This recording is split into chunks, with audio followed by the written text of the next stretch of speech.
yourself. They never put that warning on when they said give up smoking, I can assure you. But I pulled my own case and carried my own bags.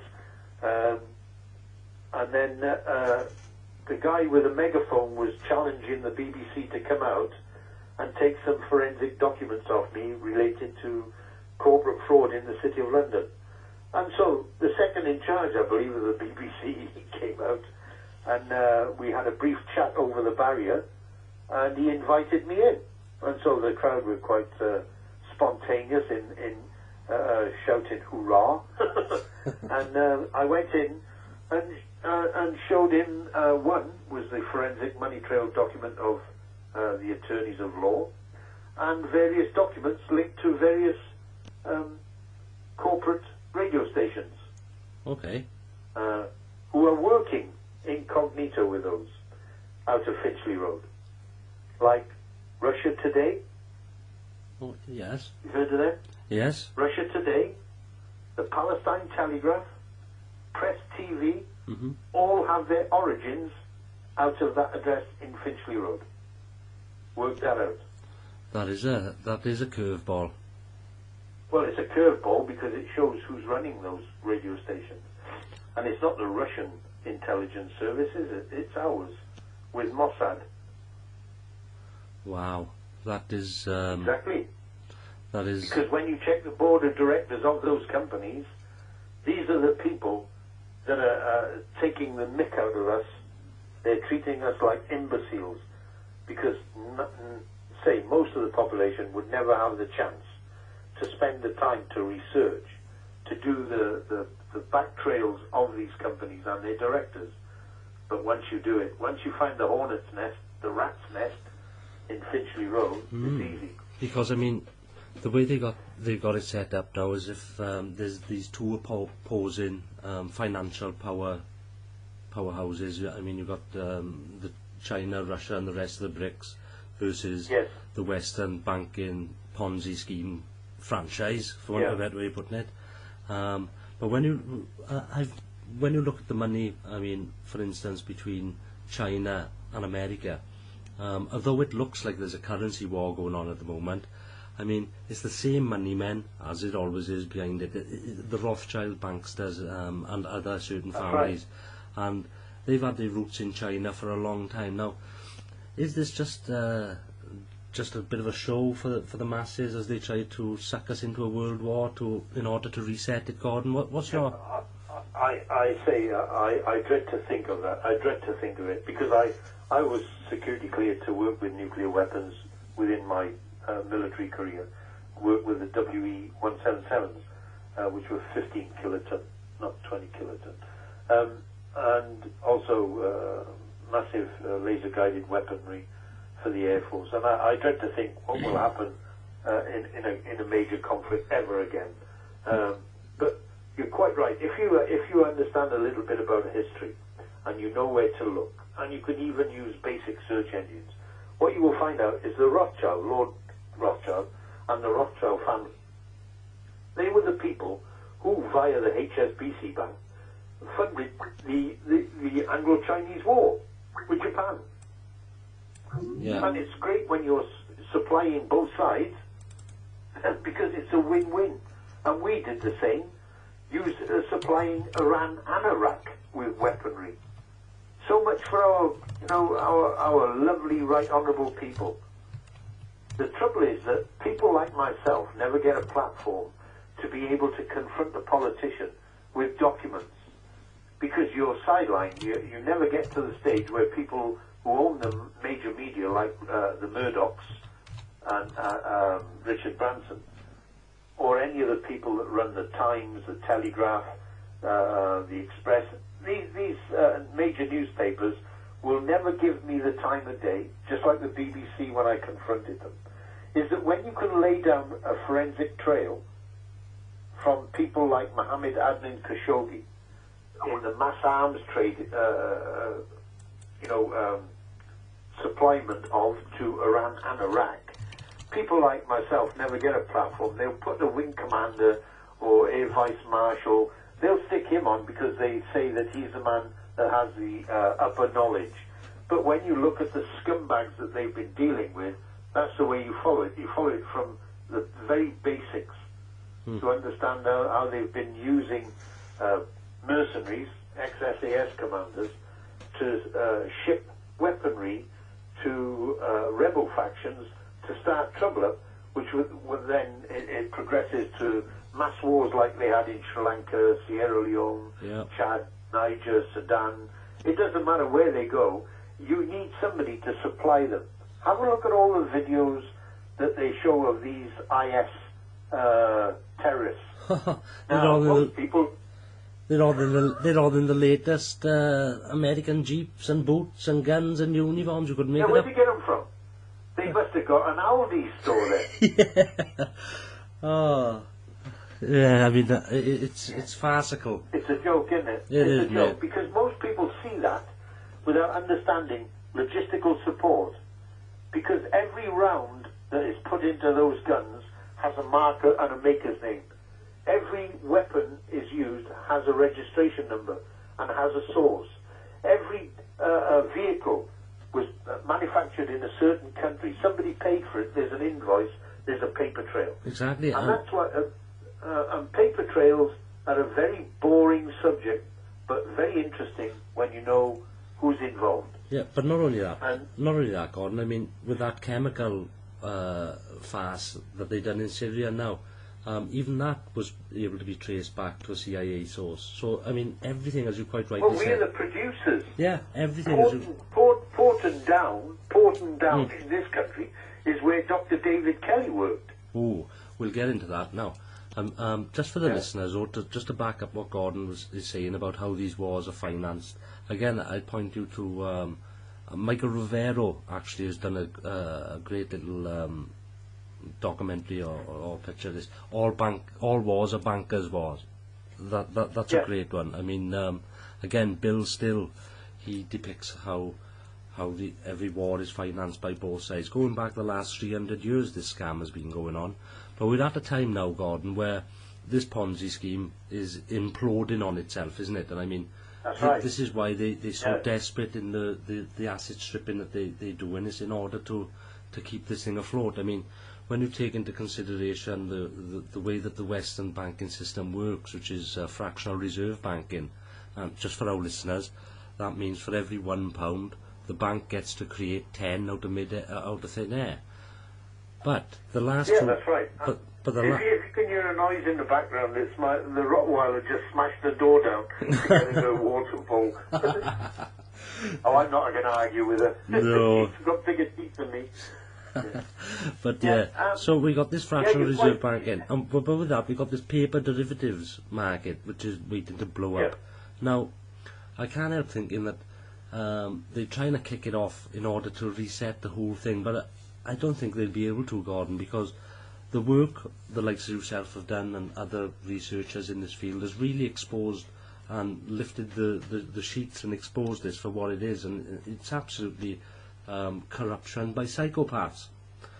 That's right. And I've said, if your listeners want to understand, is to keep it simple. Yeah. Because when I try to explain to a lot of people, it goes over their head. They cannot believe that man that's just stood up in Parliament and all his cronies could be the people, the vile, thieving scum that I know that they are.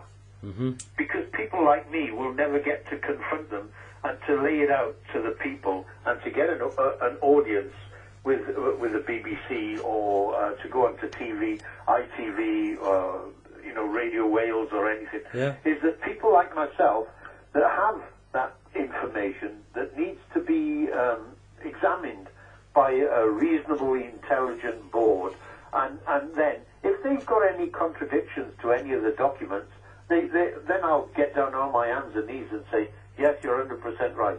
But no, I am 100% right, because before I even utter one word, I try to check every single detail, and I check it, and that's the way I was trained in the Air Force.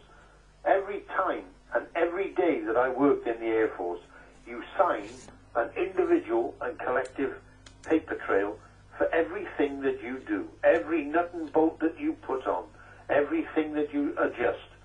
you have to do a paper trail, because when something goes wrong and a £20 million aircraft plows itself into a hillside and kills 2 people on board, then there's a big financial and forensic trail. And that's why I've always worked my whole life. Indeed. And it's a good way to work. Absolutely. Right. So, let me just tie it in for the audience. We got, from the Mag Thatcher government, all involved in arms sales. Let's bring it forward to modern times, where we got Tony Blair, weapons of mass destruction, trying to sell more bombs, trying to get more bullets, more funding for the military-industrial complex. You've got Colin Powell in the EU, this little tube of washing powder, saying that we're all going to get done by anthrax, let's go to Iraq, based on a false 9/11 attack. I mean, all these wars are mostly propagated on falsehoods, but primarily is to make profit. Now, this is where we go into David Kelly. Gordon, would you like to pick it up there? Yeah, I've got a bit more understanding than most people because of the people that have contacted me, and I've got a very dear friend who is a very high professionally qualified civil engineer. He contacted me back in 2010 with some very delicate information.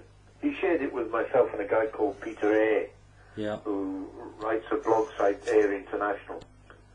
And this gentleman, I won't name him because he's covered by the Official Secrets Act. He worked with Rolls-Royce Nuclear in Derby. He's a patent designer. His qualifications are second to none.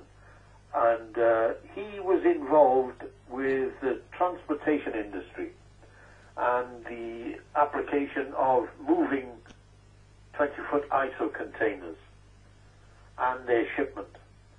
And he was approached by John Arnold Breedenkamp, who is a Rhodesian kleptomaniac, psychopath, ex-Special Forces guy from Rhodesia. And he was working incognito with the Thatchers and the Tory grandees, the money people, and the likes of the Rothschilds. And he was, his business was, with his brothers was not too well off financially. And he was approached by John Arnold Breedenkamp to use his machinery to load 20-foot ISO containers for the transportation in the arms industry, weaponry, munitions.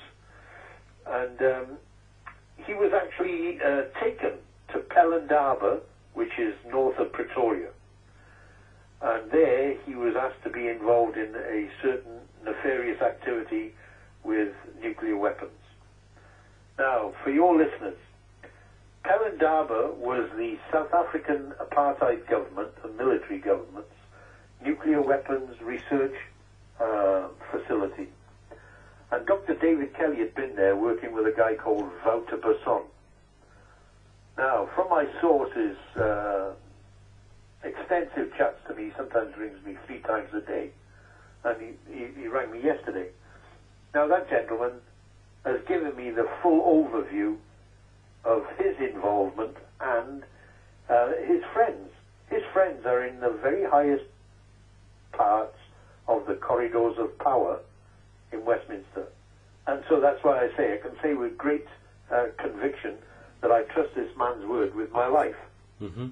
Not just because of his qualifications, but who he deals with and who his friends were, who he grew up with. And that's where the inside information is fully accurate.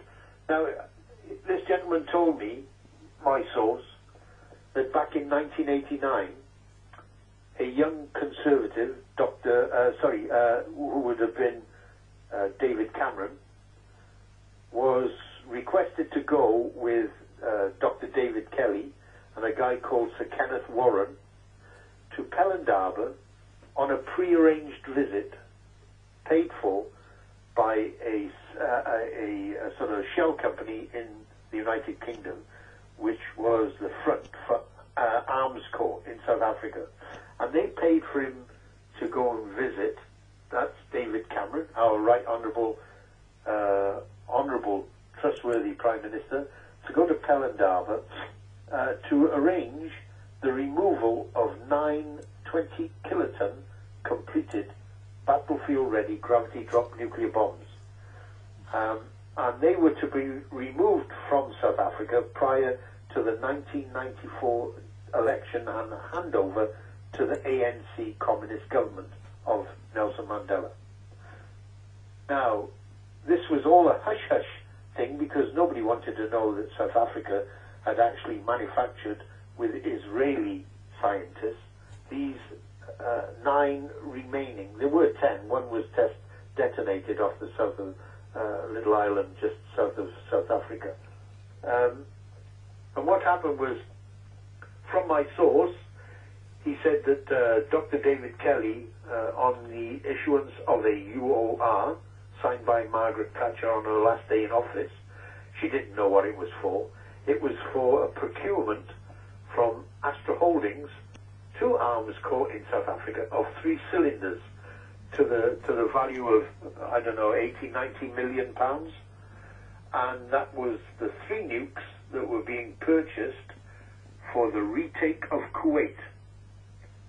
Now, I am told by my source that Dr. David Kelly went to Pelendaba to arrange the transportation where these 9 nuclear bombs were fitted to transit cradles, which were then attached to parallel rails and floor bolted to the pans of 20-foot ISO containers, and then railed, the whole 9 of them in individual containers, were railed to Durban, where at Durban, Dr. David Kelly was authorized to hand over cash, which had been raised by a load of Tory grandees.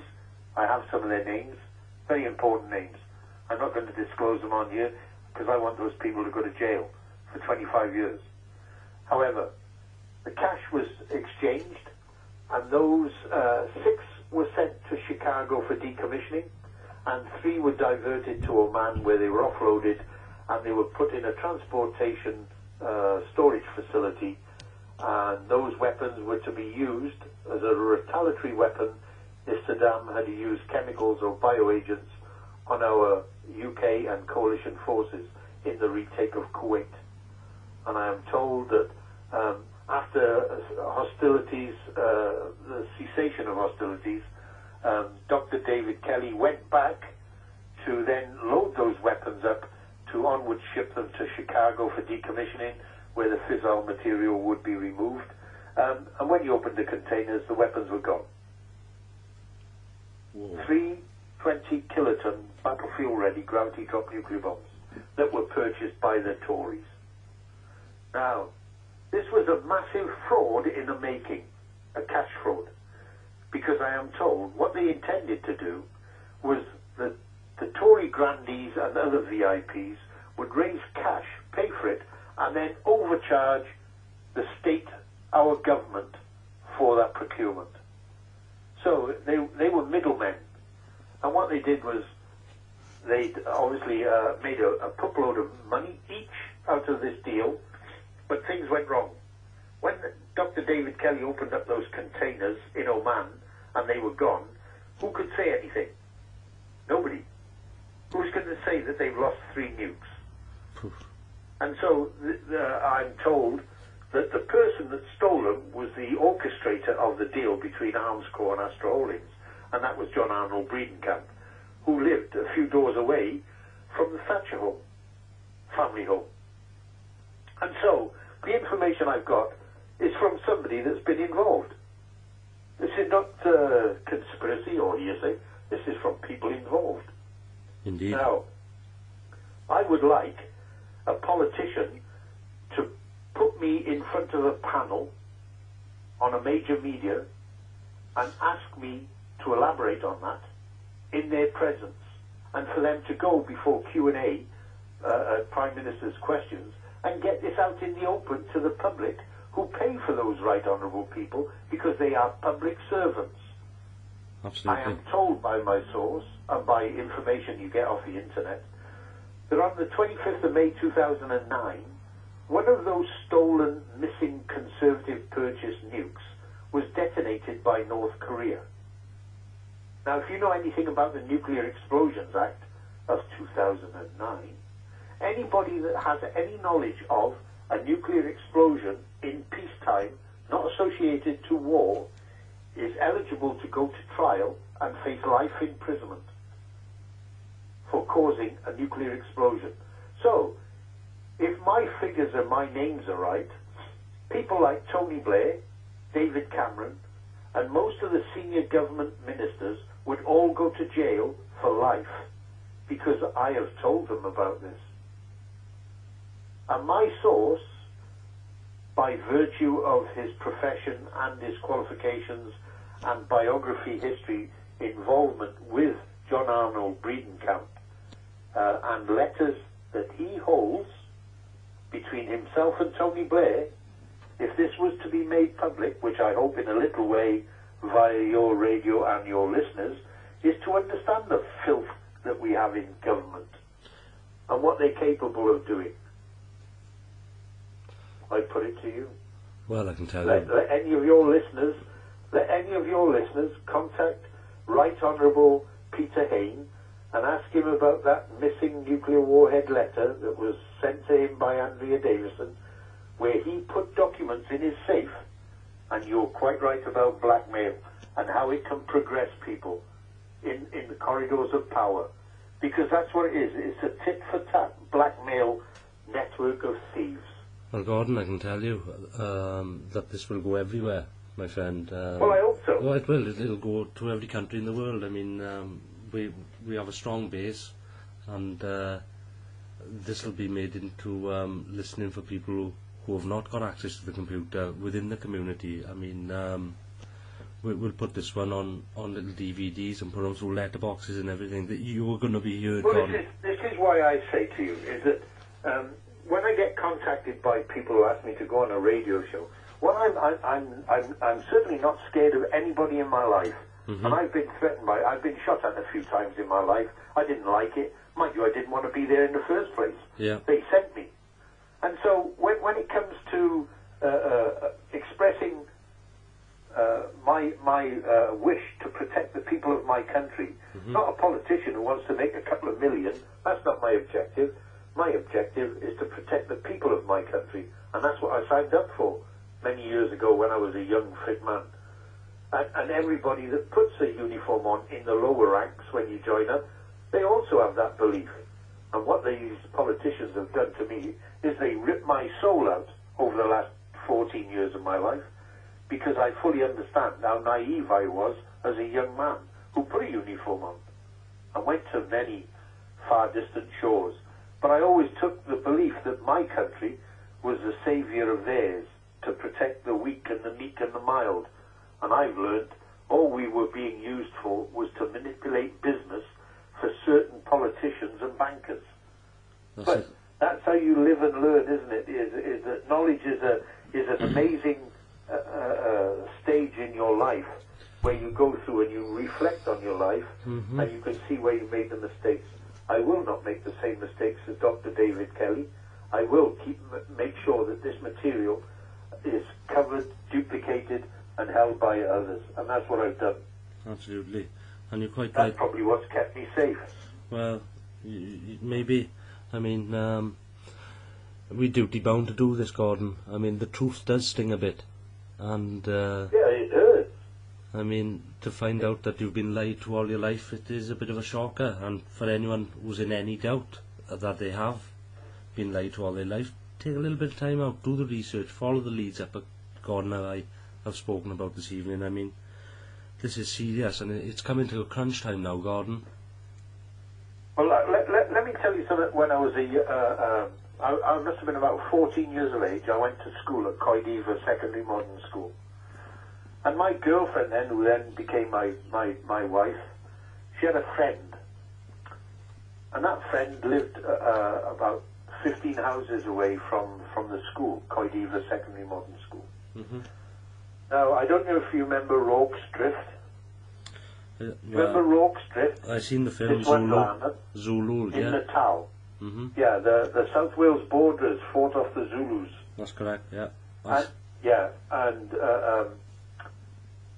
when I was coming home holding my girlfriend's hand, and she said, I just want to pop in there. It was a Fielding's house. Now I went in, and I sat like a dutiful young man.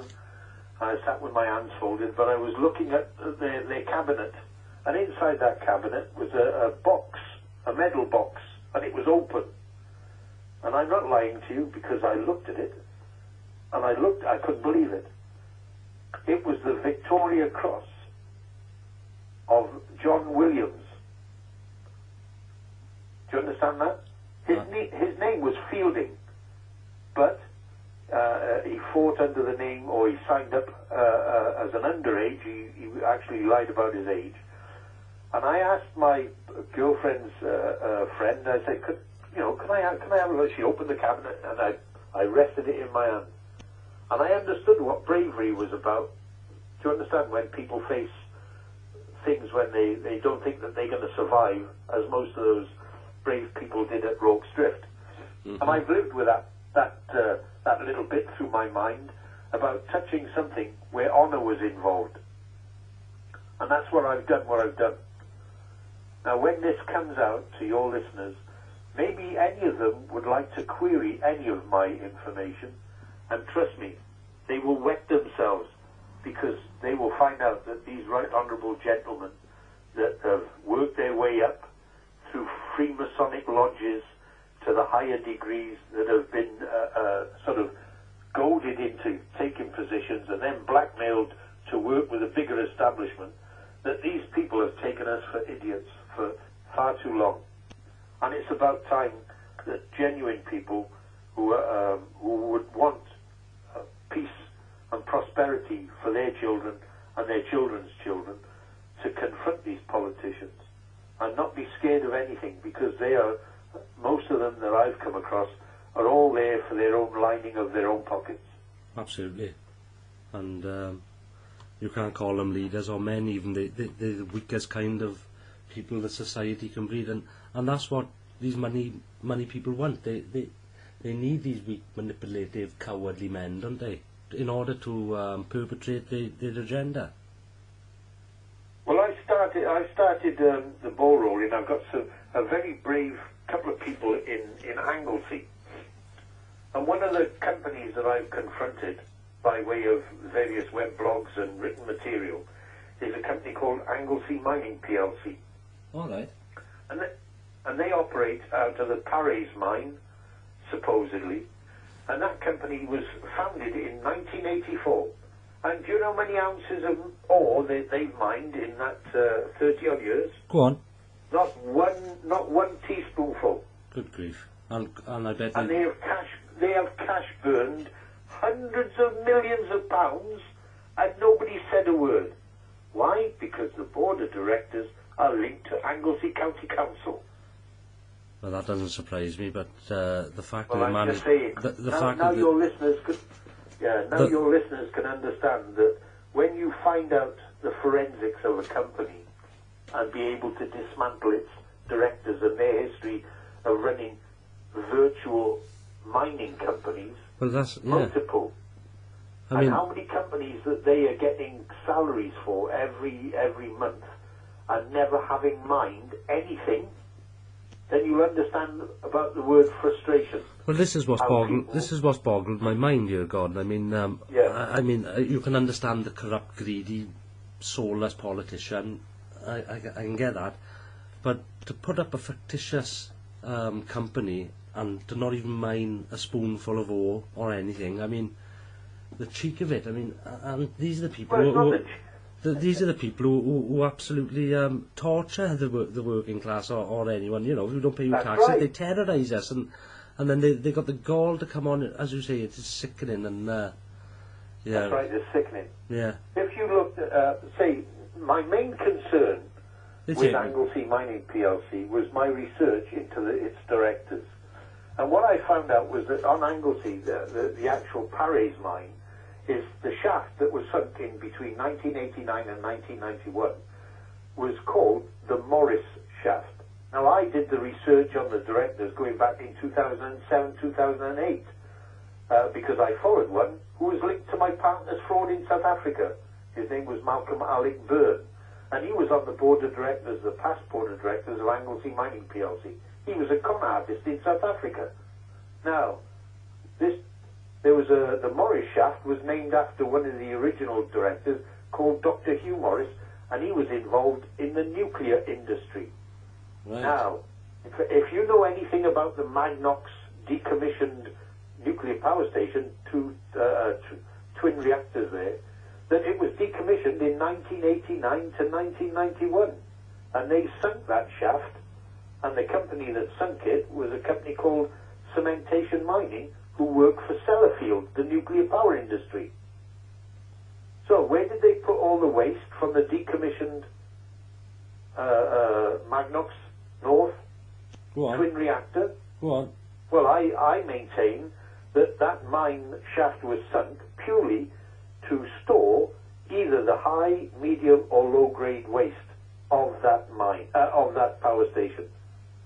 Because if anybody does any research on the internet and has a look at Sellafield and have a look at the video footages that have just been made available, well, say just been made, but they've been out for a while now, of the nuclear fuel rod dams that are all crumbling and falling to pieces, it's a nuclear disaster in the waiting.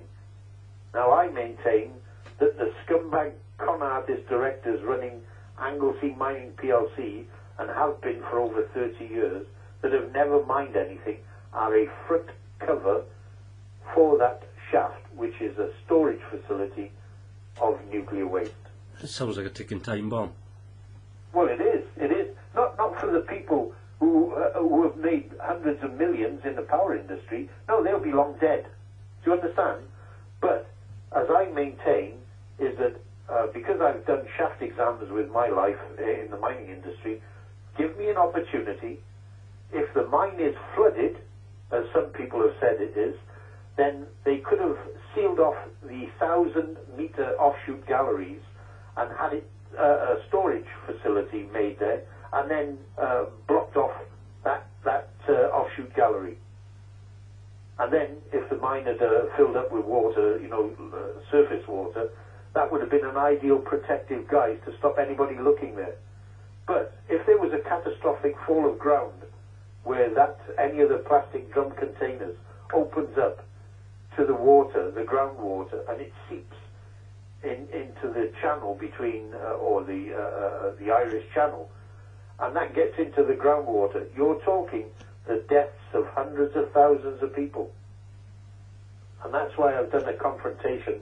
I hope, maybe with a bit of assistance from yourself, I'm setting up a PowerPoint presentation for the people of Anglesey, with people in Anglesey. His name is John Andrews. You can find him if you want to. Yeah. And we are setting about to highlight these concerns with the facts, with the forensic documents, to confront the Anglesey County Council, the Welsh Area Authority and Government, the police and the Board of Directors, and I will lay it out in a PowerPoint presentation, A to Z, exactly what these people have been up to, and their cohorts that operate out of 788 790 Finchley Road in London. Well, we'd love to have you down to Port Albert with us, Gordon. Any time that you can make it, we can accommodate you there. And I mean, I'd be delighted. I come from Cwmbran. That was my hometown. I was born in Newport, but I was raised in Cwmbran. But my sister lives in Risca, and it would give me great pleasure to come and meet some of the people that really want to know what scum we've got in government. Yeah. I'm not scared to approach anybody. It doesn't matter which politician. While I was in South Africa, I was 10 years at the University of Transkei as a facilities engineer. Yeah. And at that time, my now late wife was the executive dining room manager. And when it came to serving some of the dignitaries who attended the lunches and ceremonies, I had an opportunity to meet some good people. One of them was Nelson Mandela. and I was invited to his home with my missus, my late wife, and I spoke with him many times. Nelson Mandela, Dick Botha, P.W. Botha, F.W. de Klerk, the Kennedy family, the British High Commissioners, politicians from all over the world, everybody that was invited to quite a large modern university, 5,500 students. I had a great opportunity to meet some good people, and I can assure you, having spoken to Nelson Mandela, he wasn't a terrorist. He was only a terrorist to the people who were controlling his people and slaughtering them at will.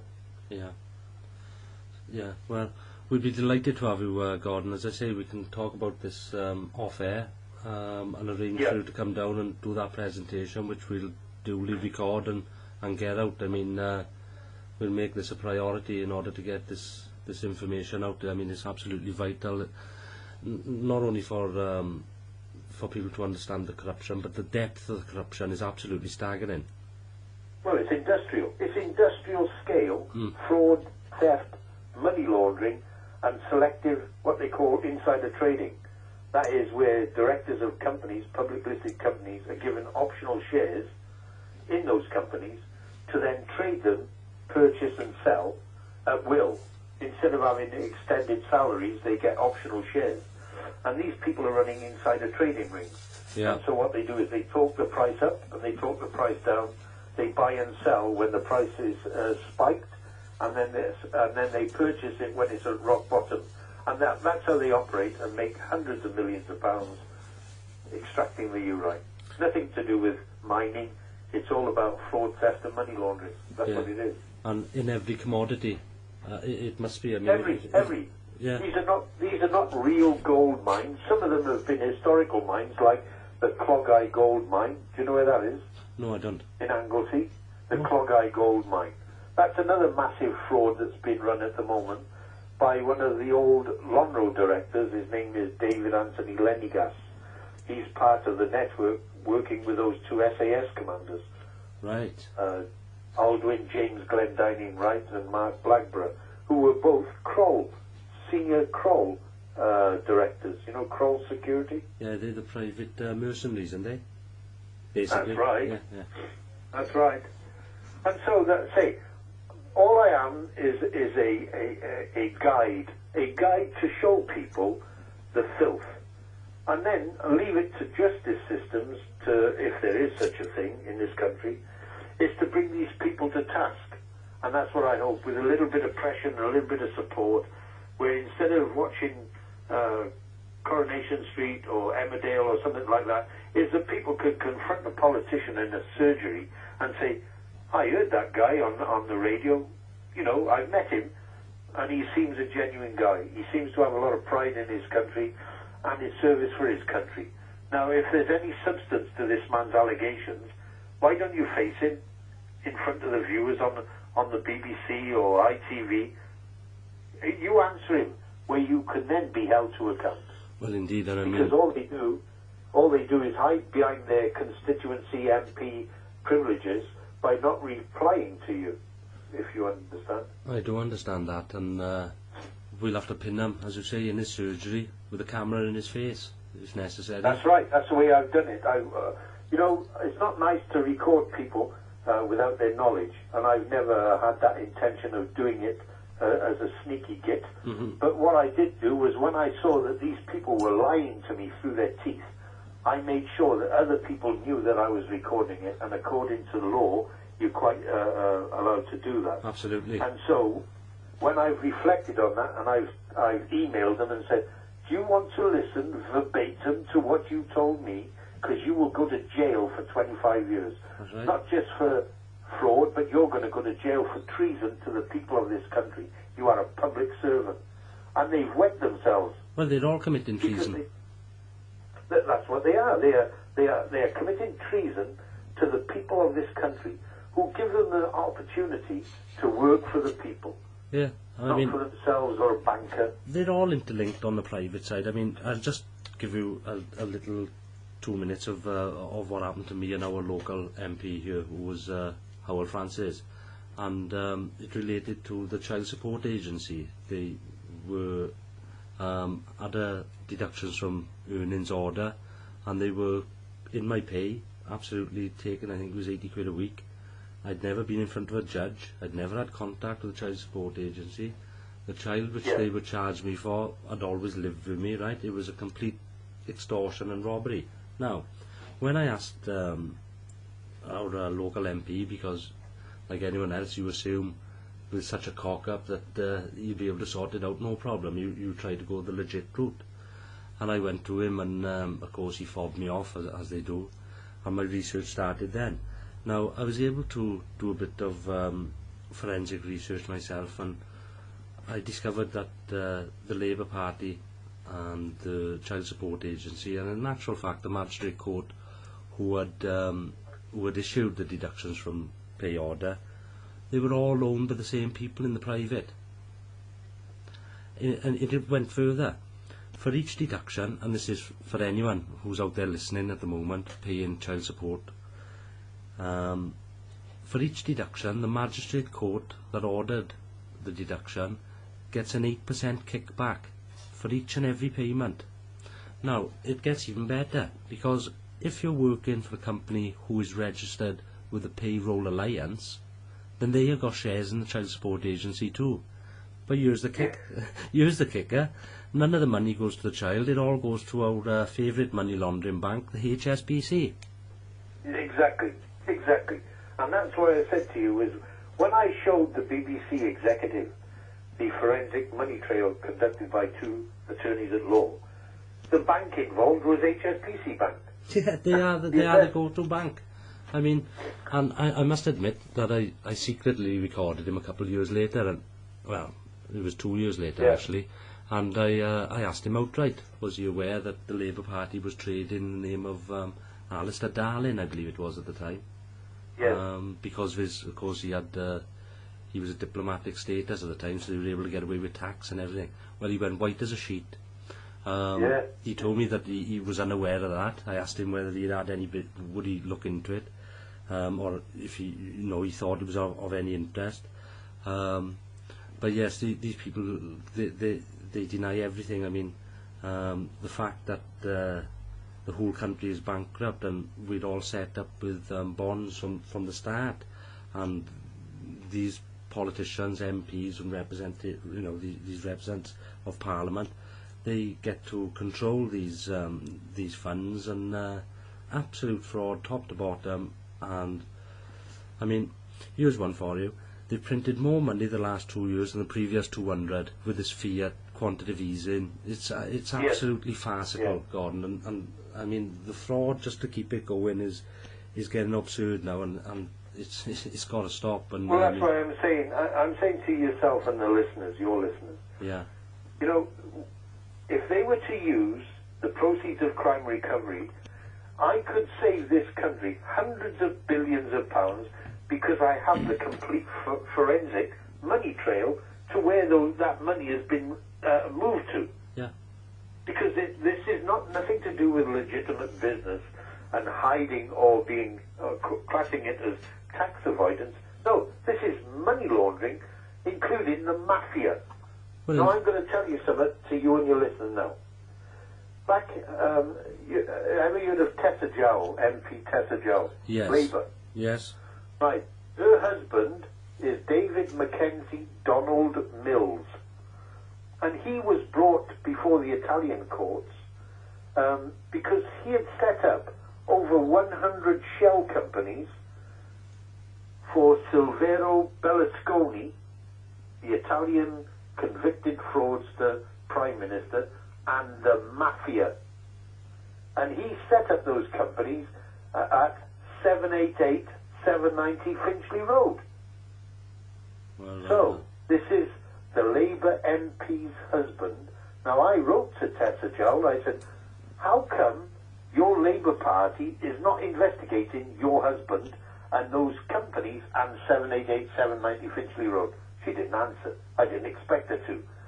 But all that is on file, and that's where these people are all, or should do, if there's any justice, and that your listeners can bear witness to that because I've made it public, and it's been made public on many emails where they're all pumping themselves because they know I'm right, because I've done the forensic trail of companies and who the directors were, including Berlusconi. So I know I'm 100% right. They need to be confronted and sent to jail. Absolutely. You're talking about the biggest financial scandal, criminal scandal, ever in this country. I'd say in the world. Yes. I'd say in this Western banking scheme, everywhere from the Federal Reserve. I mean, any central bank within the Western franchise of central banks, all the way up to the IMF and all the other ones in between, are absolutely complicit in this. It's all fraud. Well, you know yourself. David Cameron's great-great-grandfather was the chief director of HSBC Bank. Yeah, well. Or didn't you know? I wasn't aware of that, but... well, there you are. There we are. I'm telling you, if you can check it out. His great-great-grandfather was the chief executive of HSBC Bank in Hong Kong. Yeah. Now, he also operates a Panamanian family account called Blairmore Holdings, and they have been linked to asset stripping the complete financial empire of a guy called Gerald Carroll, and that's on the record as well. The biggest financial fraud of a corporate entity in the United Kingdom, run by the very father of David Cameron, the late father, Ian Donald Cameron. There we are. There you are. This is the man that we hold, Right Honourable Prime Minister. God help us. God help us. It's shocking. And it shouldn't be, but it is. You can't help but be, when faced with it, as you say, this is all backed up with evidence. I mean, there's other... it's insurmountable. The truth is there, and I mean, they can never. People. I'm staggering for words here to try to describe the magnitude of it. I mean, it's incredible, Gordon. Look, as I said, I'm not somebody that's had an exceptional educational career. However, I was qualified to work with nuclear weapons, pick them up and handle them. I mean, I'm an engineer. I work with complex gas turbine engines, hydraulic systems, instrument and autopilot test trolley. I said my engineering experience, I was trained by the best in the world. Now, I'm not somebody that would stand up on a podium and spout something like this if I didn't have any material that would back it up. Oh, absolutely. And that's where I've challenged these people. I said, if you think that you can qualify me as a conspiracy theorist, stand up with me, I'll bring the documents, I'll stick them in front of you, and then you tell me that I'm talking shit. Let's try it. But they will run away, and that's what they do. They don't want the truth to come out because it will collapse their whole empire of lies. Yeah. But that's what I hope some of your listeners will do, is get a better idea of how we can go about by confrontation. Not violence or anything like that. You don't need that. No. These people have produced their own prosecution material. Well, Lovely. when, as I say, the courts and everything are corporations now, and I mean, the essence of common law itself is the right to have a jury of your peers, and that's been taken away from us in these secret courts, and just the cost to get to a trial takes it away from the common man, and then you add the fact of the legalese and all the other tricks they play with the words and how they switch jurisdictions and whatnot. Well, I understand that you can use common law in a court. Well, but basically... You can express your wishes to have a trial by jury. Yes, and indeed. you can ask the judge, does she say her oath to the Crown or under common law? Mm-hmm. I'm not sure exactly, but I've got the book here, and it's a book about common law, and how you can express to the legal fraternity that you can ask the presiding judge, does he swear the oath under common law or under the Crown. Well, we're at a stage now where the corruption is of such a magnitude that the laws have gone out. The laws have literally gone out of the window to these people. They not well. It just doesn't affect them. I mean, they ignore it at every point. But there has been mechanisms placed within our constitution through the Bill of Rights and the Magna Carta and things like this, which are still on the books today. That's the right to a fair jury. Now, along with that is when a government and your representatives are no longer representing the people, then the people are duty bound to form grand juries and common law courts to hold these people to account. These mechanisms have been forgotten, but they are there, and these are the kind of things we are working on now. There are other mechanisms, as you quite rightly pointed out, but I mean, first of all, they try to hush this up and bury it. I mean, most of our listeners will be aware of the fact that through the fractional reserve banking and all the rest of the fictional fiat-based currency and whatnot, they would know they would know the history of the last 300 years, and where we are now, there's simply too many digits on the screen for assets on the planet. Now, this is where your information is vital, because it's a vital piece of the jigsaw, which I must admit I wasn't aware of until this evening. In order to keep this fictional, keep all these zeros going, they've had to make stuff up. They've had to make mining reserves up with tons of mines in that. I mean, it's clear to me now, Gordon. But you know, just for our listeners, I mean, this is what's happened. I mean, through the fraud, there is so many digits on the screen. There is not enough assets on the planet. So in order to facilitate the fraud, they're just making shit up. Well, that's it. If you understand how to dismantle the AIM Rule 26 admission document, some of them are 500-600 pages. Yeah. If you know where to look with a bit of mining experience, you know how to check the past involvement of directors with other companies.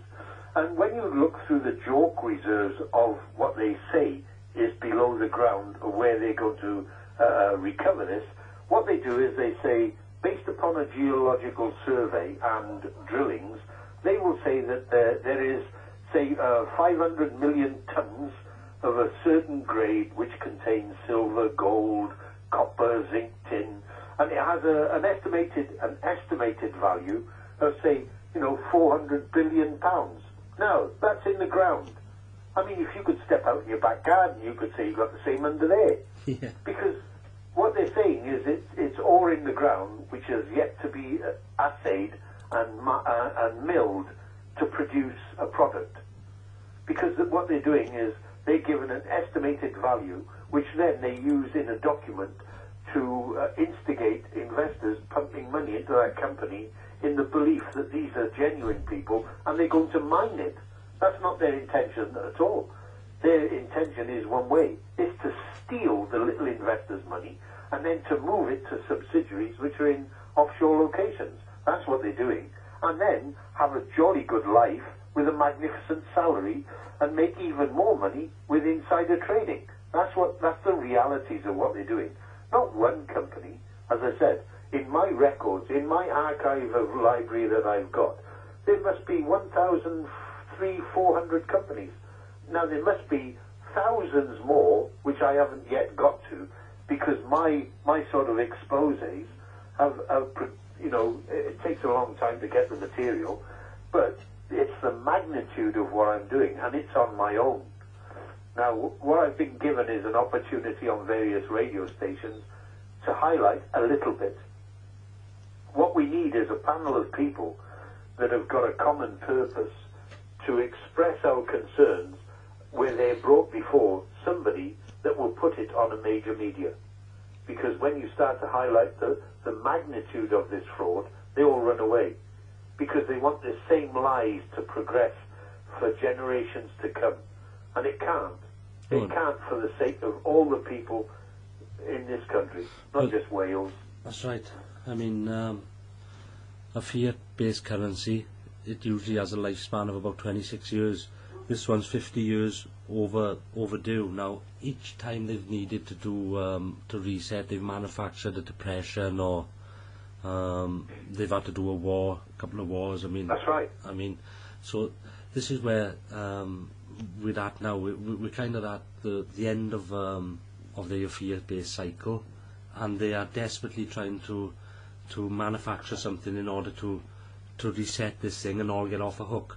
I don't think they're going to be able to do it, Gordon. Well, if I refer back to Dr. David Kelly, Dr. David Kelly was found on a hillside with his wrist slashed, and he'd had a slight overdose of a normal prescription of cocodamol. Now, those things in itself would not have killed him. No. So he was murdered, and he was murdered because he had the information on those three missing nuclear weapons. And just for now, I say this on the radio. Yeah, well, I say this on the radio. I'll back you up there, Gordon, because just for the listeners, if they'd like to follow this up, the amount of doctors and support that's come out for Dr. David Kelly, that's out there on the record, saying that it would be absolutely impossible for these injuries to inflict a mortal wound. Absolutely impossible. Yeah. I mean, that thing stinks. But it's not just that. You have to understand the reason why they killed him. And the reason they had to kill him was if it was made known that a bunch of conservative, silver spoon, snot-nosed thieving gits had managed to lose 3 purchased nuclear weapons, which were then onward sold to our government at greatly inflated price, then they had to kill him. And that's the reason why they put a security ban on all his documents for 70 years. Why? Why did they put a security block on all his documents for 70 years? I tell you, they'll be dead. They'll be dead like Blinking Jimmy Savile. That's right. All of them. The cronies. Yeah. And what even gets me worse is that the money trail for the 3 nuclear weapons and the kickback into the conservative coffers is recorded in Hansard. And it's Hansard, June the 22nd, 1993, starting from column 197 into who was the donor of 17.8 million, which went into a near empty Tory account for them to be enabled to fight the 1992 general election.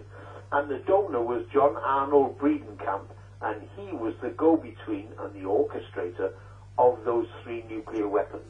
And that's where they got themselves tied up in a knot, because they know I'm right, because I've got that from my source, and that's where I've pushed it all over the world as best as I could, even going and speaking about it at Trafalgar Square. It's there, it's on that video. I put my money where my mouth is. Anybody want to take me to court, including my security service, to whom I swore allegiance to my government and to the Queen. However, I changed my mind a little bit as I got older. But I owe it to my people. The people of Wales, my country, the people of England, Scotland and Ireland. They need to know some of this, the filth. Yeah. The filth of these people. The Right Honourable Eton-trained universities, the Bullingdon Boy Club, all these, the Monday Club, the select few who think that they are so intelligent and we're all stupid that we sit most of our days watching Jeremy Kyle and the rest of the soaps. They think that we are idiots. Well, it's about time that a few of your listeners understood. These two opposing financial powerhouses. I mean, you've got the China, Russia and the rest of the BRICS versus the Western banking Ponzi scheme franchise, for want of a better way of putting it. But when you look at the money, I mean, for instance, between China and America, although it looks like there's a currency war going on at the moment, I mean, it's the same money men, as it always is, behind it. The Rothschild banksters and other certain families. Right. And they've had their roots in China for a long time now. Is this just a bit of a show for the masses as they try to suck us into a world war in order to reset it, Gordon? What's your... I dread to think of that. I dread to think of it because I was security cleared to work with nuclear weapons within my military career. Worked with the WE-177s, which were 15 kiloton, not 20 kiloton, and also massive laser-guided weaponry for the Air Force. And I dread to think what will happen in a major conflict ever again. But you're quite right. If you understand a little bit about history, and you know where to look, and you could even use basic search engines, what you will find out is the Rothschild, Lord Rothschild, and the Rothschild family, they were the people who, via the HSBC Bank, funded the Anglo-Chinese War with Japan. Yeah. And it's great when you're supplying both sides because it's a win-win. And we did the same, supplying Iran and Iraq with weaponry. So much for our lovely, right honourable people.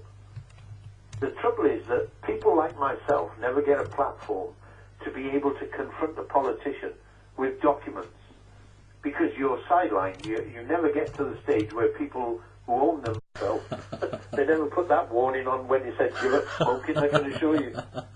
But I pulled my own case and carried my own bags, and then the guy with a megaphone was challenging the BBC to come out and take some forensic documents off me related to corporate fraud in the City of London.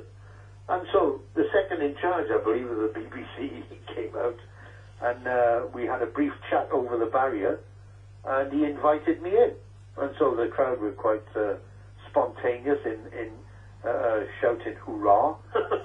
And I went in and showed him, one was the forensic money trail document of the attorneys of law, and various documents linked to various corporate radio stations. Okay. Who are working incognito with those out of Finchley Road. Like Russia Today. Oh, yes. You've heard of them?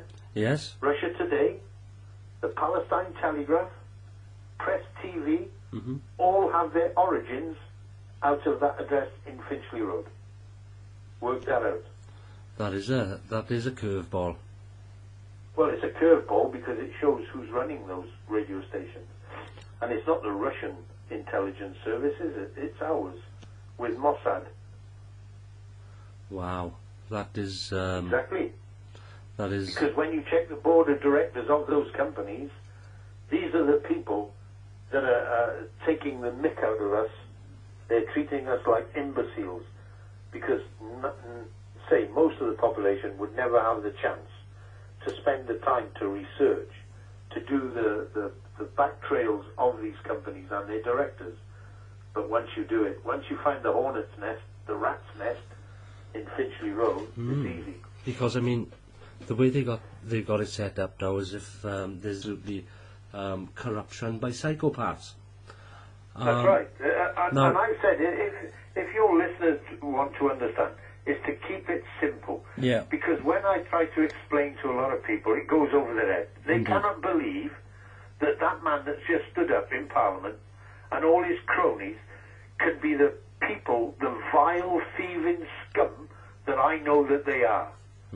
Because people like me will never get to confront them and to lay it out to the people and to get an audience with the BBC or to go onto TV, ITV, or Radio Wales or anything. Yeah. Is that people like myself that have that information that needs to be examined by a reasonably intelligent board, and then if they've got any contradictions to any of the documents, then I'll get down on my hands and knees and say, yes, you're 100% right.